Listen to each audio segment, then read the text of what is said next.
चलिए जय श्री राम बच्चों।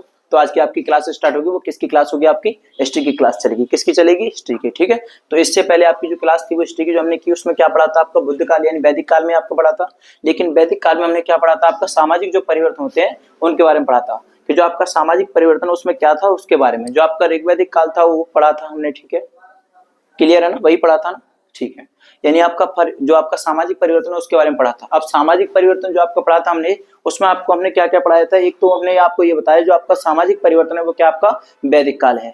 उस वैदिक काल के अंदर हमने आपका क्या पढ़ा था? ऋग्वैदिक काल।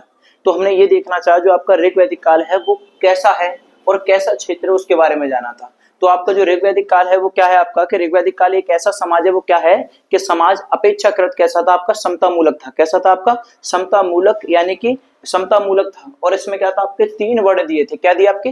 3 वर्ड का क्या मिलती है आपको? चर्चा मिलती है, या कह सकते हो कि हमें सुनने के लिए मिलता है। ठीक है, तो यानी 3 वर्डों की हमें क्या मिली? इसमें चर्चा मिली। और वो आपके 3 वर्ड कौन से हैं उनको जानते हैं कि पहला आपका कौन सा है? पुरोहित, दूसरा आपका राजन, और तीसरा है आपका कौन सा?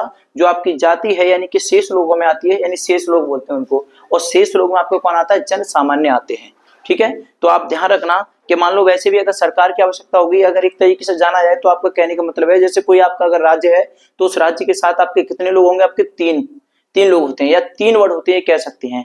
पहला आपका पुरोहित होगा, दूसरा आपका राजन होगा, और तीसरा कौन होगा? आप स्वयं होंगे। ठीक है, यानी जो प्रजा होती है वो भी तो होगी, तभी तो उसके ऊपर राजन होगा, और जो राजा होगा उसके ऊपर कौन होगा? आपका पुरोहित होगा। अब जानते ही हैं जो आपका पुरोहित होता है वो पुरोहित क्या होता है, उस पुरोहित का कार्य क्या होता है, ये भी जानना होता है। कि कभी आपसे कोई पूछे ये बताइए जो आपका पुरोहित होता है वो क्या होता है, तो इसका मतलब ये है जो आपका पुरोहित होता है उसका शब्द का अर्थ होता है आपका कि जो समाज के वैदिक नेतृत्व, यानी जो आपका जो आपका समाज होता है उस समाज के बारे में क्या करे कि समाज के जो वैदिक होता है उसका नेतृत्व करता हो। ठीक है, या उसके नेतृत्व का दावा करता हूं। जैसे मान लीजिए अगर हम कहीं कोई युद्ध करने जा रहे हैं तो युद्ध करने से पहले क्या होगा कि कोई ऐसा व्यक्ति होगा जो उसका मुखिया होगा, जो क्या करेगा? उस युद्ध की पैरवी करेगा, या उस युद्ध के बारे में एक कवरेज बनाता है, सुरक्षा क्षेत्र बोलते हैं ऐसे ही। तो ऐसे ही क्या होता है जो आपका राजा का एक क्षेत्र होता है उसके लिए आपका क्या होता है? एक पुरोहित होता है। ठीक है, और वो पुरोहित क्या करता है आपका कि समाज के जो वैदिक होते हैं उसका नेतृत्व करता है, या उसके नेतृत्व का दावा करता है। ठीक है, फिर आपका पुरोहित हो गया। पुरोहित के बाद में आपका कौन आता है? आपका आता है राजन। अब राजन का कार्य क्या होता है आपका? जैसे आपके राजा होते हैं उनका कार्य क्या होता है कि राजा का कार्य क्या होता है कि जो आपके समाज की क्या करता है? सुरक्षा करने का दावा करता है। क्या करता है? सुरक्षा करने का दावा करता है, या उसकी सुरक्षा करता है, उसको हम क्या बोलते हैं? राजन बोलते हैं। कहने का मतलब आपका राजा होता है जो आपका क्या करेगा? जन सामान्य की सुरक्षा करता है, यानी कि अपने राज्य की सुरक्षा करता है, उसको हम बोलते हैं राजन। हो गया, पुरोहित आपका क्लियर हो गया, राजन शब्द आपका क्लियर हो गया। उसके बाद में आपका कौन बचता है? आपके बचते हैं शेष लोग, और शेष लोगों में आपका कौन आता है? जन सामान्य आते हैं। कौन?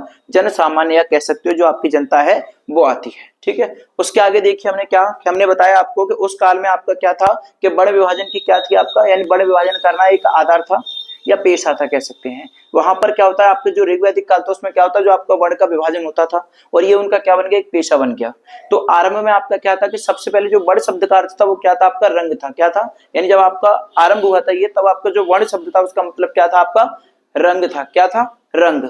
और ये किसमें कहा गया है? ये मतलब ये तो रंग था आपका, कह दिया कि जो आपका वर्ण शब्द है उसको हम क्या कह सकते हैं? रंग कह सकते हैं। लेकिन जो आपका ऋग्वैदिक काल है उसमें बताया गया है कि जो आपका क्या है कि जो आपका वर्ण शब्द की बात हम कर रहे हैं, जो आपके वर्ण होते हैं वो कौन से वर्ण होते हैं? तो ऋग्वैदिक काल में कहा गया है कि सिर्फ आपके 2 वर्ण होते हैं, वो भी कौन सा? एक आपका आर्य और दूसरा आपका दास। कौन होता है? एक आपका आर्य, दूसरा आपका दास, यानी कि 2 ही वर्ण होते हैं आपके। क्या होते हैं? 2 ही वर्ण होते हैं। लेकिन जैसे हम आगे बढ़े थोड़ा तो हमने आगे चलकर देखा क्या कि आगे चलकर विभाजन का आधार यानी कि पेश हो गया। ये क्या हो गया? जो आपका वर्ण थे उनका क्या हो गया कि आधार, यानी विभाजन का जो था वो आधार बन गया, या आधार पेश हो गया। ठीक है, अब क्या हुआ कि पेशों के परिवर्तन के साथ, जैसे अगर हम चाहें जो आपके पेशे हैं उनका अगर परिवर्तन करना चाहें तो कर सकते हैं, लेकिन आपका जैसे अगर हम पेशे में परिवर्तन करेंगे तो जो आपका पेशे का परिवर्तन होगा उस परिवर्तन में क्या होगा आपका? अगर पेशे का परिवर्तन करेंगे तो पेशे के परिवर्तन के साथ साथ आपका क्या होगा कि जो आपके वर्ण हैं उनमें भी परिवर्तन हो सकता है। ठीक है, यानी कहने का मतलब ये है कि जो आपके वर्ण है उनमें भी आपका परिवर्तन होगा, यानी पेशे का परिवर्तन करेंगे तो वर्ण परिवर्तन भी हो सकता है। ठीक है, ऐसी कोई बात नहीं कि नहीं हो सकता, लेकिन हो सकता है। कैसे हो सकता है? जैसे मैंने अभी आपको बताया क्या कि मैंने आपसे कह दिया एक ये है, ठीक है, दूसरा आपका ये है, और तीसरा मैंने इसको मान लिया। मैंने अभी आपसे बोला कि मेरा ये क्या है? पुरोहित है। क्या है? पुरोहित बोलते हैं इसे, पुरोहित। ठीक है, दूसरा कौन सा है आपका बच्चों? ये है राजन। ये राजन हो गया। ये क्या आपका जन सामान्य है, क्या है, जन सामान्य, ये जन सामान्य है आपका। लेकिन मैंने जब आपसे बोला कि मैं इसको परिवर्तन करूंगा, तो परिवर्तन करने का मतलब क्या है, या आप सिंपल समझ सकते हो, क्या समझ सकते हो, देखो कि जैसे मैंने आपको तीन शब्द बताए, तीनों चीज मैंने आपको क्या बताई है, देखो यहाँ समझ लेते हैं एक थोड़ी सी जगह लेकर, कि मैंने आपसे कहा कि पुरोहित, ओके, दूसरा आपका क्या है, राजन, और तीसरा क्या है आपका, जन सामान्य, जन सामान्य, लीजिए जन सामान्य। अब परिवर्तन की जैसे मैंने आपसे बात की कि अगर हम चाहें तो वर्ड के मतलब जो आपका वर्ड है उसके परिवर्तन के साथ अगर परिवर्तन करेंगे तो क्या होगा, जो आपके वर्ड है वो भी आपके बदलेंगे। तो कैसे बदल सकते हैं, देखिए, या तो जो आपका पुरोहित है वो आपका राजन हो सकता है, क्या हो सकता है, राजन हो सकता है, राजन, या जो आपका राजन है वो आपका क्या हो सकता है, पुरोहित हो सकता है, पुरोहित हो सकता है, या आपका जो जन सामान्य है वो भी आपका क्या हो सकता है, कि राजन हो सकता है, या आपका पुरोहित हो सकता है, पुरोहित हो सकता है, ऐसा हो सकता है। यानी इस काल में हम कह सकते हैं आपका कि अगर हम चाहें तो पेशे को अगर परिवर्तन करना चाहें तो हम पेशे को परिवर्तन कर सकते हैं, लेकिन पेशे के परिवर्तन करने के साथ साथ आपका क्या होगा कि आपके बड़ में भी परिवर्तन हो सकता है। तो बड़ में मैंने आपको परिवर्तन बता दिया आपका कि जो आपका राजा है वो आपका पुरोहित हो सकता है, जो आपका पुरोहित है वो आपका राजा हो सकता है, या मान लीजिए कि आपका जन सामान्य जो है उसमें से भी क्या हो सकता है, आपका राजन या पुरोहित हो सकता है। ठीक है, तो इस तरीके से क्या हो सकता है, आपका परिवर्तन हो सकता है। उसके बाद जैसे हमने आगे देखा, जो आपके महिलाओं की स्थिति के बारे में जब हमने जाना कि महिला की स्थिति क्या है, यानी आपके ऋग वैदिक काल में आपसे ये कह दिया कि आपके सिर्फ दो ही वर्ड होते हैं, एक आपका आर्य और दूसरा क्या होता है, आपका दास होता है। दो हो गए, लेकिन इसमें हमने सोचा कि अगर हम पेशे का परिवर्तन करना चाहें तो कर सकते हैं, ऐसे हमारा क्या होगा, वर्ड का परिवर्तन होगा। तो आपके इस तरीके से बदल सकते हैं। फिर हम थोड़ा सा आगे बढ़े तो हमने देखा उसमें जो महिलाओं की स्थिति है उसके बारे में जानने का प्रयास किया। तो जो आपकी महिलाओं की स्थिति वो कैसी थी, आपकी ठीक थी, कैसी थी, आपकी महिलाओं की स्थिति ठीक थी, कह सकते हैं। तो हमने देखा कुल मिलाकर जो महिलाओं की स्थिति कैसी थी, आपकी ठीक थी। और जो उस टाइम की जो महिला थी वो क्या करती थी कि वीर पुत्र की कामना करती थी, किसकी, कि एक पुत्र हो उनके, वो भी कैसा होना चाहिए, वीर पुत्र होना चाहिए। ठीक है, जैसे अगर मान लीजिए कभी जैसे जिसके यहाँ पुत्र होता तो वो तो वीर पुत्र की कामना करती है, लेकिन किसी स्त्री के अगर मान लो कोई भी अगर कन्या जन्म लेती है या पुत्री होती तो वो क्या होते, हतो उत्साहित हो जाते, यानी इतना खुश नहीं होते। लेकिन ज्यादातर उस समय की जो स्त्रियां थी वो क्या करती थी कि वीर पुत्र की कामना करती थी। ठीक है, तो वीर पुत्र की कामना करती। उसके बाद क्या होता कि उस समय की जो आपकी स्त्रियां थी तो उनको क्या था कि वो ऐसी स्त्रियां थी आपकी कि जैसे अगर उनके पति जैसे युद्ध जाते, जैसे राजा कभी युद्ध करने जाए तो वो अपने पति के साथ युद्ध करने भी जा सकती थी। अगर उनके पति यज्ञ वगैरह करते तो उस यज्ञ में भी शामिल होती थी। अगर उनके पति कभी जैसे राजसभा में अगर सभा का सम्मान, वो सभा का समाधान करते हैं या सभा में जाते हैं, सभा करते हैं, तो क्या करते हैं, वो उनके साथ भी सभा में जाती थी। यानी ये उस टाइम की महिलाओं की क्या थी, कार्यवाही थी, या उनका ये स्तर था कि वो अपने पति के साथ में हर जगह शामिल होती थी, ना कि उसको किसी की इजाजत लेनी हो वो जा सकती थी। ठीक है, उसके बाद फिर हम थोड़ा सा आगे बढ़े। इसमें तो आपको पता चल गया कि स्त्रियों की क्या थी, कि स्त्रियां पहले नंबर तो आपके वीर पुरुष की कामना करती हैं। अगर स्त्री अगर मान लो कोई कन्या या पुत्री जन्म लेती तो क्या होती है, वो थोड़ा सा उदास होती, इतना खुश नहीं होती। दूसरा इसमें क्या हो गया आपका मेन पॉइंट, कि जो स्त्रियां थी उस समय की वो क्या करती है कि अपने पति के साथ बराबर का हिस्सा लेती, चाहे वो युद्ध हो, सभा का निर्णय हो, या आपका यज्ञ हो, कुछ भी हो, उसमें क्या करती, बराबर का हिस्सा लेती थी। फिर उसके आगे थोड़ा सा और बढ़े तो हमने देखा कि जो आपके दासों की जो स्थिति है वो क्या थी। तो दासों की स्थिति में जैसे हमने जाना कि ये दास क्या होते हैं या दास कैसे बनते हैं, इनके बारे में जाना। तो जैसे हम थोड़ा सा आगे बढ़े तो हमने देखा कि इस काल में भी आपकी दास क्या थी, आपकी जो दास प्रथा थी वो कैसी थी, आपकी कायम थी, या कह सकते हैं कि बरकरार थी। ठीक है, तो दास प्रथा आपकी कैसी थी, कि थी। तो इसमें क्या था, जो दास थे वो आपके कैसे हैं, कि दास बनाने का कोई ऐसा मुद्दा नहीं है। तो दास कैसे हो सकते हैं आपके, या तो दास देखो आर्य भी हो सकते हैं और आपके गैर आर्य भी हो सकते हैं। जो दास बनते हैं, दास कैसे होते हैं, आवश्यकता नहीं है कि जरूरी हो कि आपके दास आर्य ही हो, तो आर्य भी हो सकते हैं आपके और गैर आर्य भी हो सकते हैं। तो दोनों प्रकार के आपके क्या हो सकते हैं, कि जो दास बनते हैं वो दोनों प्रकार के हो सकते हैं। और कभी कभी क्या होता कि जैसे आपका सामान्यता एक ऐसा भी होता है, जैसे कभी युद्ध करने गए और युद्ध के दौरान अगर हमने किसी को बंदी बना लिया, किसी को हमने क्या कर लिया, बंदी बना लिया। अगर हमने उसको बंदी बना लिया तो हम क्या करते हैं कि जो आपका बंदी युक्त होता है, या कहते हैं जो युद्ध बंदी होता है, जैसे युद्ध बंदियां भी कहते हैं उनको, जैसे युद्ध के दौरान हमने उसको बंदी बना ली तो उसको भी हम क्या कर सकते हैं, अपना दास बना सकते हैं। क्या बना सकते हैं, उसको दास बना सकते हैं। तो आवश्यकता नहीं है कि जो दास बनने के लायक हो उसको हम आर्य ही लें, तो आर्य भी हो सकता है और बिना आर्य भी, यानी कि गैर आर्य भी हो सकता है। और ज्यादातर कुछ ऐसे, मान लो कहीं हम युद्ध लड़ने गए तो युद्ध के दौरान अगर किसी को बंदी बनाया तो उसे दास बना लेंगे, वो हमारे कहने पर चलेगा। तो ऐसे करके आपकी दास प्रथा थी। ठीक है। उसके बाद फिर हम आगे और बढ़े, हमने देखा उत्तर वैदिक काल, और उत्तर वैदिक में आपका क्या आ गया कि चतुर्वर्ण व्यवस्था आई थी। क्या आई थी आपकी? चतुर्वर्ण। पहले हमने ऋग्वैदिक काल में आपका क्या पढ़ा था कि ऋग्वैदिक काल में हमने पढ़ा था आपका क्या कि सिर्फ उसमें 3 वर्णों की आपकी चर्चा मिली, लेकिन जैसे हम आपके उत्तर वैदिक काल से हम उसमें आए उत्तर वैदिक काल में, तो हमें क्या मिला? आपका चतुर्वर्ण व्यवस्था मिली। अब चतुर्वर्ण व्यवस्था क्या होती है आपकी कि जो आपके 4 वर्णों की हम व्यवस्था कर रहे हैं, वो 4 वर्ण आपके क्या है कि वो 4 वर्ण आपके ब्राह्मण, क्षत्रिय, वैश्य और शूद्र, ये है आपके 4 वर्ण, जो इसे बोलते हैं हम क्या? चतुर्वर्णीय व्यवस्था बोलते हैं। क्या बोलते हैं इसको? चतुर्वर्णीय व्यवस्था बोलते हैं। ठीक है, तो इस तरीके से हमने देखा इसमें क्या मिला आपका। हमने इसको जब पढ़ा तो हमने देखा कि इसमें यानी जो चारों थे इनमें क्या था आपका? चारों का क्या मिलता है? जिक्र मिलता है। अतः चारों वर्णों का क्या होता है आपका? उद्भव एक संबंध किससे? आपका उत्तर वैदिक काल से है। किससे है इसका संबंध? उत्तर वैदिक काल से जोड़ा गया है।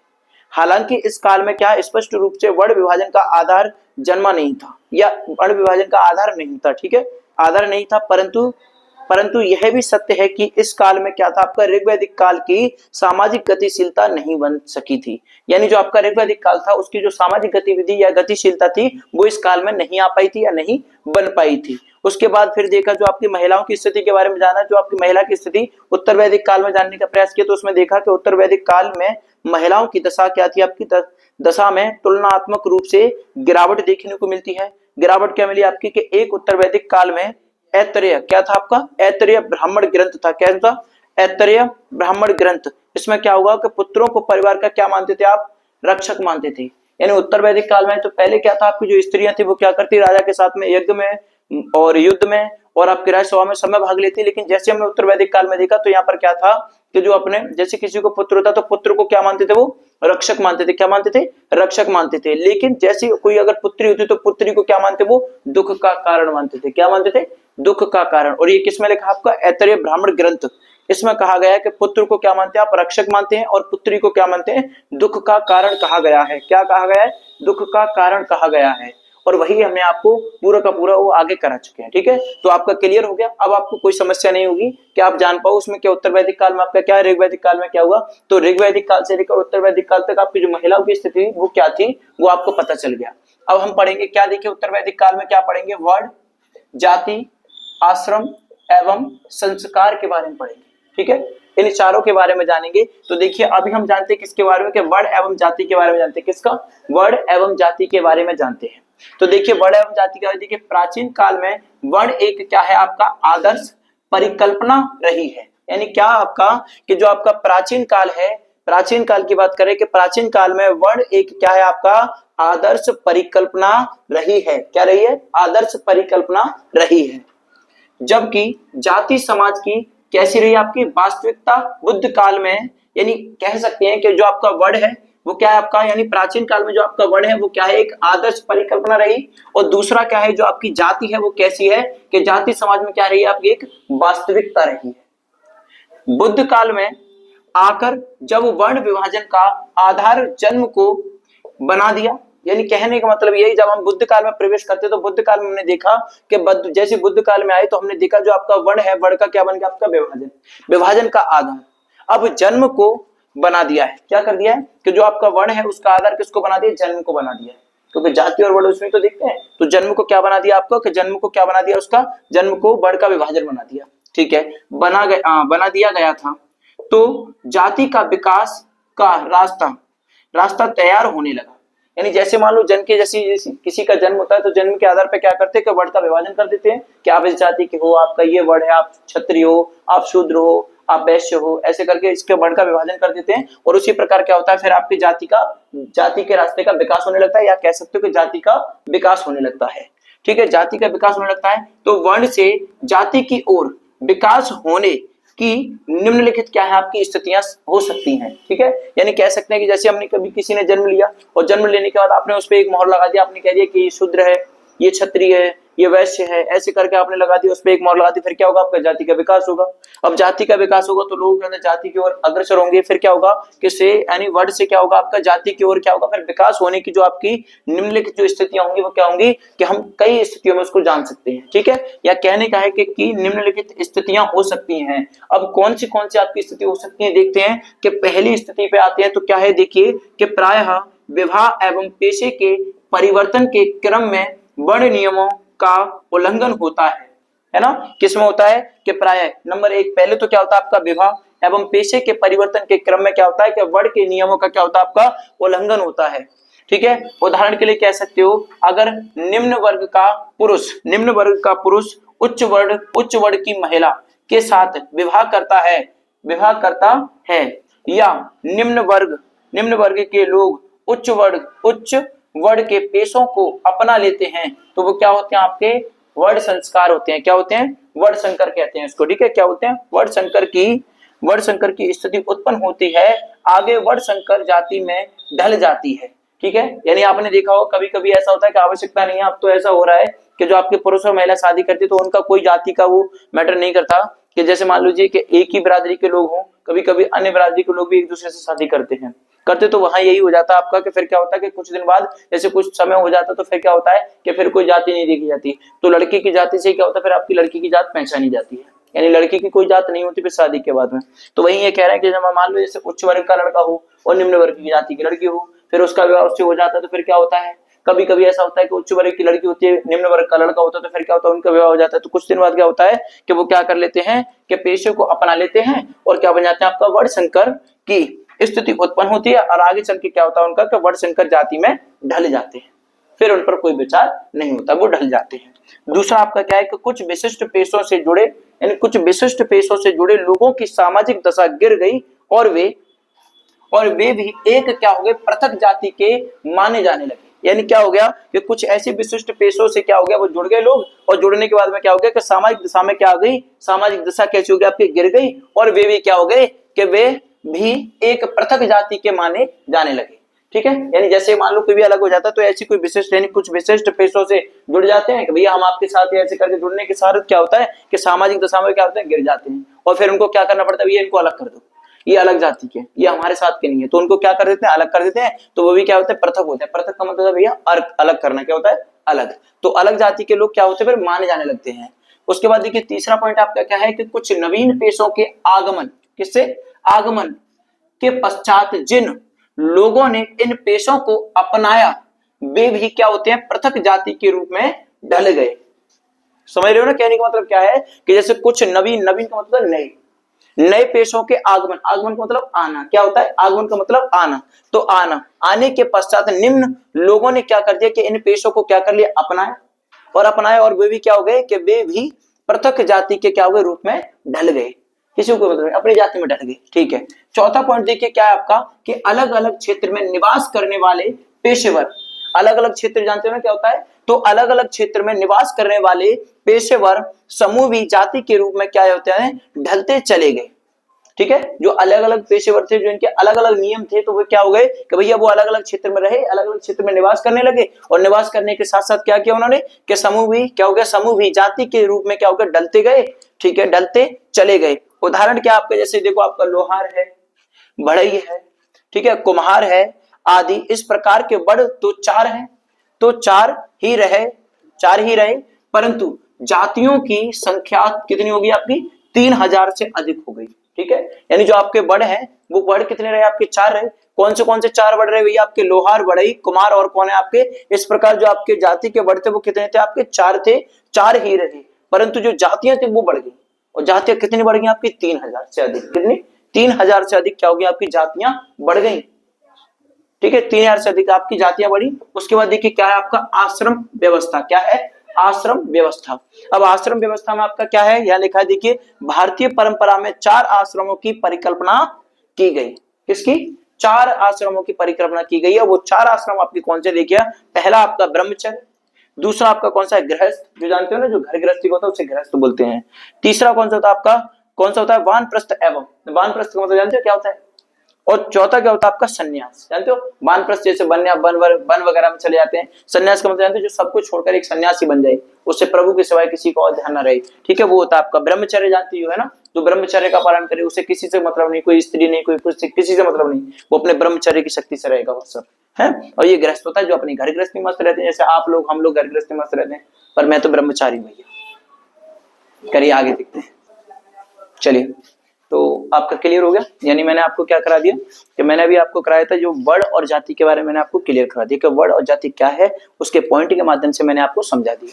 तो मैंने आपको पॉइंट करा दिए, इसके कितने पॉइंट थे आपके, 4 पॉइंट थे, 4 पॉइंट मैंने आपको करा दिए। तो मैंने आपको बता दिया कि जो आपके क्या थे, जो आपकी जातियां होती हैं वो क्या करते हैं, जाति, जो आपकी जातियां हैं वो जाति मैंने आपको बताई कि जाति तो आपकी क्या होती है, जो मतलब जो आपके वर्ण होते हैं वो तो क्या होता है आपके समय के साथ ढल जाते हैं, लेकिन जो जातियां थी वो आपकी कितनी होगी, 3000 से अधिक हो गई थी। कितनी होगी आपकी, 3000 से अधिक हो गई। फिर मैंने अभी आपको हमने बात की कि जो आपके आश्रम, तो जो आपके आश्रम होते हैं वो कितने प्रकार के आपके आश्रम होते हैं, तो कहने का मतलब ये जो भारतीय परंपरा में जो आपके आश्रमों की संख्या वो कितनी है आपकी, 4 है। कितने है, 4। अब वो कौन कौन से आश्रम है आपके, जो मैंने आपको बताए, एक तो आपका ब्रह्मचर्य, दूसरा आपका गृहस्थ, और तीसरा आपका कौन सा है, वनप्रस्थ, और चौथा आपका कौन सा है, संन्यास। जो आप जानते हो कि संन्यास क्या होता है आपका, वनप्रस्थ आपका क्या होता है, गृहस्थ आपका कौन सा होता है, और एक आपका ब्रह्मचर्य क्या होता है। ठीक है, तो ये होते हैं आपके 4 आश्रम होते हैं। कौन से होते हैं, 4 आश्रम होते हैं। उसके बाद मैंने आपको बताया कि आपने जो वैदिक काल में क्या है आपके, वैदिक काल में पहले 3 आश्रमों का प्रावधान था। किसमें, जो आपका वैदिक काल था उसमें कितने आश्रमों का आपका प्रावधान था, 3 आश्रमों का। कौन से, यानी 3 का प्रावधान था, लेकिन इसके बाद में क्या हुआ कि जब 3 का प्रावधान था, जबकि चौथा आश्रम बुद्ध काल में जोड़ा गया है। अगर कोई आपसे पूछे कि ये बताइए जो आपका वैदिक काल में सबसे पहले कितने आश्रम थे आपके, तो 3 बताएं, और कहें कि ये चौथा कैसे हो गया, तो फिर चौथे को क्या बताओगे कि ये आपकी बुद्ध काल में जब आए तो बुद्ध काल में आकर एक चौथा आश्रम आपका और जोड़ा गया। ठीक है, तो चौथा आश्रम आप कोई भी बता सकते हो कि आपका संन्यास जोड़ा गया, या वनप्रस्थ जोड़ा गया, या गृहस्थ जोड़ा गया, या आपका ब्रह्मचर्य जोड़ा गया। ठीक है, तो ये आपका पता चल जाएगा आपको कि कितने थे आपके, 3 थे, एक और जोड़ा तो आपके 4 हो गए। 4 हो गए। एक वैदिक कार्य क्या था आपका, एक वैदिक कार्य के जीवन को 4 भागों में क्या करते हैं, बांटा जा सकता है। किसको, कि जो आपका एक वैदिक कार्य होता है उसको क्या कर सकते हैं, 4 भागों में बांट सकते हैं। कितने में, 4 भागों में बांट सकते हैं। बढ़ जाएगा, 4 भागों में क्या कर सकते हैं, जो एक आपका वैदिक कार्य होता है उसको क्या कर सकते हैं हम, 4 भागों में उसको बांट सकते हैं। अब 4 भागों में बांटोगे तो कैसे, जैसे हम देखते हैं कि जो आपके आश्रम की जो अवस्था व्यवस्था होती है वो कैसी होती है। ठीक है, तो मैंने यहाँ पे लिखा है, देखिए कि जो आपके आश्रम की व्यवस्था है उसको देखते हैं। तो यहाँ पे क्या लिखा है, देखिए कि वैदिक काल में पहले 3 क्या थे आपके आश्रम का प्रावधान था। किसका था आपका, 3 आश्रमों का प्रावधान था, जबकि चौथा आश्रम कब जुड़ा आपका, कि बुद्ध काल में जोड़ा गया था। कब, बुद्ध काल में जोड़ा गया था। एक वैदिक आर्य के जीवन को कितने भागों में बांट सकते हो आप, तो बता सकते हो कि आपका जो एक वैदिक कार्य होता है उसको हम 4 भागों में डिवाइड कर सकते हैं। कितने भागों में, 4 भागों में उसको डिवाइड कर सकते हैं या बांट सकते हैं। देखिए आगे क्या है आपका, कि आश्रम व्यवस्था क्या है, आश्रम व्यवस्था के निम्न उद्देश्य थे। किसके, जो आपके आश्रम की व्यवस्था थी उसके निम्न उद्देश्य थे। तो वो कौन से उद्देश्य हैं उनको जानते हैं, कि पहला देखिए क्या आपका, घोषित उद्देश्य। अब इसमें क्या है, देखिए पॉइंट आपका ए दिया है, तो इसमें क्या दिया आपको, कि 4 प्रकार के ऋण, देव ऋण, ऋषि ऋण, और आपका प्रतप ऋण, क्या है आपका, प्रत ऋण एवं मानव जाति के ऋण से मुक्त होना। क्या था आपका, कि कोई आपसे पूछे कि घोषित उद्देश्य क्या होता है, तो उसमें बताना आपके 4 प्रकार के आपके ऋण होते हैं। कितने प्रकार के होते हैं आपके, 4 प्रकार के। अब कौन से ऋण होते हैं आप जान जाओगे, कि पहला होता है आपका देव ऋण, दूसरा आपका होता है ऋषि ऋण, और होता है आपका प्रत ऋण होता है, यानी ऋषि ऋण के प्रति, यानी ऋषि ऋण, प्रति ऋण एवं मानव जाति के ऋण से क्या होता है आपका, मुक्त होता है। ये वो ऋण है आपके जो आपको क्या करते हैं, जो आपके मानव जाति से क्या करते हैं, आपको मुक्त करते हैं या मानव जाति से आपको परे करते हैं। जो मैंने भी आपको बताए थे, जैसे आपका ब्रह्मचर्य होता है, संन्यास होता है, और आपका कौन सा बताया था आपको, कौन सा होता है, वनप्रस्थ होता है। ये लोग, ये वाले जो आपके आश्रम होते हैं, ये क्या करते हैं आपको, कि जो आपका मानव होता है यानी मानव जाति से उससे क्या करते हैं, आपको परे करते हैं। ये क्या करते हैं आपको, कि ईश्वर के प्रति आपको क्या कराते हैं, श्रद्धा भाव रखवाते हैं। क्या रखते हैं, श्रद्धा भाव, है ना। तो व्यक्ति क्या करता है, फिर इनसे क्या होता है, मुक्त हो जाता है। जब इन आश्रम, इन ऋणों को चुकाने लग जाता है, तो फिर वो क्या करता है, कि संसार को जो जगत होता है उससे क्या होता है, ये मुक्त होता है। तो वही यहाँ पे बताया कि 4 प्रकार के आपके ऋण हैं। पहला देव, दूसरा आपका ऋषि ऋण, और तीसरा आपका कौन सा है, देखो देव ऋण, ऋषि ऋण, फिर क्या आपका प्रति ऋण, और उसके बाद में क्या है, एवं मानव जाति के ऋण से क्या हो जाता है, मुक्त हो जाता है, यानी कि परे हो जाता है। दूसरा देखिए क्या है, यहाँ कहते हैं क्या, कि अर्थ, धर्म, काम एवं मोक्ष 4 पुरुषार्थ क्या है आपके, 4 पुरुषार्थ हैं। ठीक है, कौन से, एक तो आपका अर्थ, दूसरा आपका धर्म, तीसरा आपका काम, और चौथा क्या आपका मोक्ष है। ये क्या होते हैं आपके पुरुषार्थ को क्या करता है, प्राप्त करना है। और ये प्राप्त कैसे करेंगे, जब हम इन आश्रमों पे चलेंगे, इन आश्रमों को ध्यान में रखेंगे, इन आश्रमों को अपने जीवन में जोड़ेंगे। ब्रह्मचर्य जोड़े हैं, चाहे हम आपका वनप्रस्थ जोड़े हैं, चाहे हम आपका कौन सा जोड़े, संन्यास जोड़े हैं, जब हम इनको जोड़ेंगे, जब ये ऋण चुकाने का हम कहते हैं कि भाई हम ऋणी हैं, हम ऋणी हैं, हमने जन्म लिया तो हम ऋणी हैं, किसके, ईश्वर के ऋणी हैं। तो उसका ऋण चुकाने का हमें कुछ ना करना चाहिए। तो इसका ऋण चुकाने के लिए हम क्या कर सकते हैं कि हम प्रभु की आस्था में मतलब ध्यान लगा सकते हैं, हम प्रभु की ओर अग्रसर हों। तो हम कैसे अग्रसर होंगे, हमें ब्रह्मचर्य का पालन करना होगा, या हम संन्यास ले सकते हैं, या हम वानप्रस्थ हो सकते हैं, ठीक है, या हम गृहस्थ में भी रहकर ये ऋण चुका सकते हैं। लेकिन उसके लिए हमें क्या करना पड़ेगा, अपनी मनोभावना को, चिंतन को क्या करना पड़ेगा, बदलना पड़ेगा, ठीक है, अपनी मनोभावना चिंतन को हमें बदलना पड़ेगा। तो क्या हो गया आपका, आपने देख लिया आपको ऋण कौन से चुकाने हैं। दूसरा आपका क्या हो गया, आपको पता चल गया कि आपको जो अर्थ है, धर्म है, काम है, मोक्ष है, ये क्या है, आपके चार क्या होते हैं, पुरुषार्थ होते हैं, और पुरुषार्थ को प्राप्त करना होता है, ठीक है। आगे देखिए क्या आपका नंबर 2 कि वास्तविक उद्देश्य बताइए, कि वास्तविक उद्देश्य क्या है। देखिए व्यक्ति की स्वतंत्रता एवं सामाजिक नियंत्रण के बीच क्या होता है आपका, कि व्यक्ति की स्वतंत्रता एवं सामाजिक नियंत्रण के बीच संतुलन स्थिति प्राप्त करना या संतुलन स्थापित करना होता है। किसके बीच में, जो आपका व्यक्ति होता है, व्यक्ति की एक तो स्वतंत्रता यानी कि फ्रीडम होती है, और सामाजिक नियंत्रण के बीच में क्या करना, उसको संतुलन यानी कि बैलेंस की स्थापना करनी होती है। यानी एक तरफ ज्यादा कम से काम नहीं चलता, उसको क्या करना पड़ता है कि अपने जीवन स्तर को क्या करना पड़ता है, बैलेंस करना पड़ता है। वो भी कहां पर, अपनी स्वतंत्रता और सामाजिक के बीच में अपने आप को नियंत्रण करना पड़ता है, कि समाज के बीच में रहकर हम अपने आप को स्वतंत्रता कैसे फील करेंगे, या हम पे जितनी फ्रीडम है उसको, और समाज में हम इन दोनों को कैसे बैलेंस बना रख सकते हैं, वो करना होता है। यानी ये होता है आपका वास्तविक उद्देश्य होता है। और ये कैसे होगा, या तो आप ब्रह्मचर्य करिए, आप या आप वो क्या बोलते हैं संन्यास, या आप क्या कर सकते हो, वानप्रस्थ हो सकते हो, या कैसे भी करके अपने आप को बैलेंस करना होगा। और बैलेंस करने के लिए आपको इन आश्रमों का सहारा लेना होगा, अन्यथा इन आश्रम के बिना आप इसके नहीं कर सकते इसको। तो ठीक है, ये आपको करना है। देखिए अगला क्या आपका क्या है, संस्कार क्या है, संस्कार व्यवस्था। अब संस्कार व्यवस्था क्या है, इसको जानने का प्रयास करेंगे। तो यहाँ पे लिखा देखिए क्या है आपका, सूत्रक गौतम कौन है, सूत्रक गौतम ने 40 संस्कारों का क्या किया है, जिक्र किया है। क्या किया है कि जो आपके सूत्रक गौतम है, गौतम ने आपका क्या किया है कि 40 संस्कारों का क्या किया, जिक्र किया है। परंतु क्या है, परंतु सामान्यतः 16 संस्कार होते थे। कितने होते थे आपके, 16।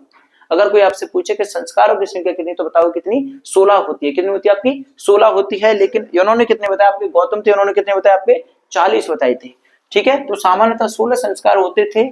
ये संस्कार क्या थे आपके, गर्भाधान से लेकर देह संस्कार तक होते थे। कहां तक होते थे आपके, कि गर्भ में जैसे आपका जो बच्चा होता है, शिशु होता है, जैसे वो गर्भ धारण करता है, गर्भ में जैसे पलता है, तो उसके गर्भ में गर्भ धारण होने थे, और होने के बाद में जैसे आपका देह संस्कार होता है ना, जब मर जाता है व्यक्ति तो उसके देह का संस्कार करते हैं, तब तक कितने होते थे आपके, 16 संस्कार होते थे। कितने, 16। यानी यहाँ वो कह रहा है ना कि गर्भधान यानी कि जैसे गर्भ में बच्चा होता है, तब से लेकर जब तक उसकी मृत्यु होती है, उसके देह का संस्कार होता है, जब तक कितने संस्कार होते हैं आपके, 16 संस्कार होते थे, ठीक है। संस्कार के पीछे अवधारणा यह थी, क्या थी आपकी, जो संस्कार थे उनके पीछे की जो अवधारणा थी वो क्या थी, यह थी कि यह व्यक्ति के मानसिक मस्तिष्क एवं व्यक्तित्व पर अमिट क्या थी आपकी, अमिट क्या है, अमिट लिखी से, अमिट छाप छोड़ता है। अमिट का मतलब क्या होता है जानते हो, जो ना मिटने वाली छाप होती है, एक ऐसी छाप जो कभी जिंदगी में मिट नहीं सकती, उसको क्या बोलते हैं, हम अमिट बोलते हैं, ठीक है। तो हो गया आपका, यानी कि व्यक्ति के जब तक गर्भ में जैसे बच्चा होता है, यानी गर्भ धारण से लेकर क्या होता है कि देह संस्कार तक आपके कितने संस्कार होते हैं, आपके 16 संस्कार, ठीक है। संस्कार के पीछे अवधारणा यह थी कि यह व्यक्ति के मस्तिष्क एवं व्यक्तित्व पर अमिट क्या करता है, अमिट छाप छोड़ता है, एक जन्म से दूसरे जन्म तक जाता है। क्या करता है, एक ऐसी छाप होती है जो क्या करता है कि व्यक्ति एक जन्म से दूसरे जन्म तक क्या करता है, इसको जाता है। तो अब आपको पता चल गया कि आपके जो संस्कार होते हैं वो कितने होते हैं, आपके 16 संस्कार होते हैं। और लेकिन इन्होंने कितने बताया, आपके 40 संस्कार, 40 संस्कार। लेकिन सामान्यतः आपके पूरे संस्कार कितने होते हैं, 16। वो भी कब से लेकर, आपके जन्म से लेकर कहां तक होते हैं, आपके मृत्यु तक होते हैं। अब इन मृत्यु में आपको पता चल गया, जन्म से लेकर मैंने आपको बता दिया कि गर्भाधारण की मैंने आपसे बात की, गर्भाधान की बात की है, और किसकी बात की आपसे, देह संस्कार है, देह संस्कार, ये देह संस्कार की मैंने बात की है। यानी कि जब यहां से लेकर यहां तक आपके टोटल कितने संस्कार होते हैं भैया, 16 संस्कार होते हैं। कितने होते हैं, 16 संस्कार।